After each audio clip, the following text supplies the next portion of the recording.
Within 1 ইয়াৰ আমি বিয়া পাতিব লাগিব। 3টা বাচ্চা জন্ম দিব নালাগে, কিন্তু এটাটো ৰখিব নালাগে।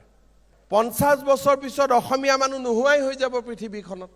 বিয়া কোনে কোনে কৰি থৈছে? হাত ডাঙক কাৰ কাৰ বিয়া হৈছে? বিয়া হোৱা বুলি ক'লে বেয়া পাব নেকি ঘৈণীয়ে? বেয়া নাপায় না, ঘৈণীজনী কিয় বেয়া, ভালহে পাব। কাৰ কাৰ বিয়া হৈছে হাত ডাঙক। ঠিক আছে, কাৰ কাৰ বিয়া হোৱা নাই হাত ডাঙক। ইমান দিন বিয়া কৰোৱা নাছিলে, চাকৰিটোৰ কাৰণে ৰখি আছিলে। যি নহওক, এতিয়া মোৰ এডভাইচ হ'ল যে উইদিন 1 ইয়াৰ আমি বিয়া পাতিব লাগিব।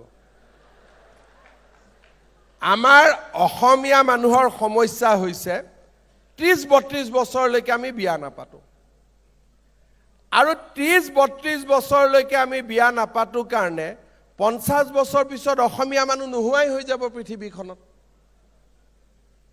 এতিয়া যদি আপোনালোকে বৰপেটা, ধুবুৰী, মানকাছাৰত যায়, এটা পৰিয়ালত 6টা বাচ্চা দেখিব।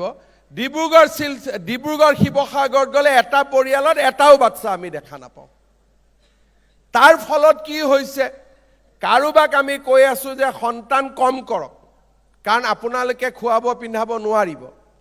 আকৌ আমাৰ মানুহখিনিৰ এতিয়া সন্তান জন্ম দিবই ভয় খোৱা হৈছে। বিয়া পাতে 32 বছৰ, 35 বছৰ, যেতিয়ালৈকে ৰিটায়াৰমেণ্ট ল'ব ল'ৰা ছোৱালী কলেজে পাছ নকৰিব।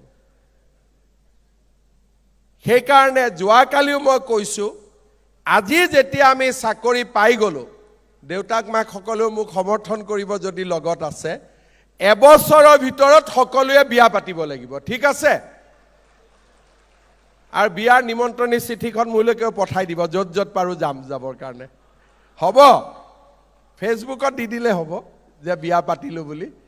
এবছৰৰ ভিতৰত আমি চবে বিয়া পাতিব লাগে, যাতে ৰিটায়াৰমেণ্টৰ সময়লৈকে আমাৰ ল'ৰা ছোৱালী ছেটেল হ'ব পাৰে।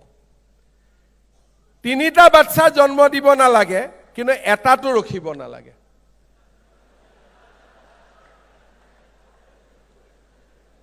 তিনিটা নালাগে, কিন্তু এটাটো ৰখিব নালাগে, কাৰণ আমি অসমীয়াবিলাক থাকিব লাগিবতো। এই চেন্সাছৰ পিছত আপোনালোকে দেখিব আমিবোৰ প্ৰায় নোহোৱাই হৈছোঁ বুলি। গতিকে সকলো যুৱক যুৱতীয়ে এবছৰত বিয়াও পাতিব আৰু 2টা সন্তান জন্মও দিব।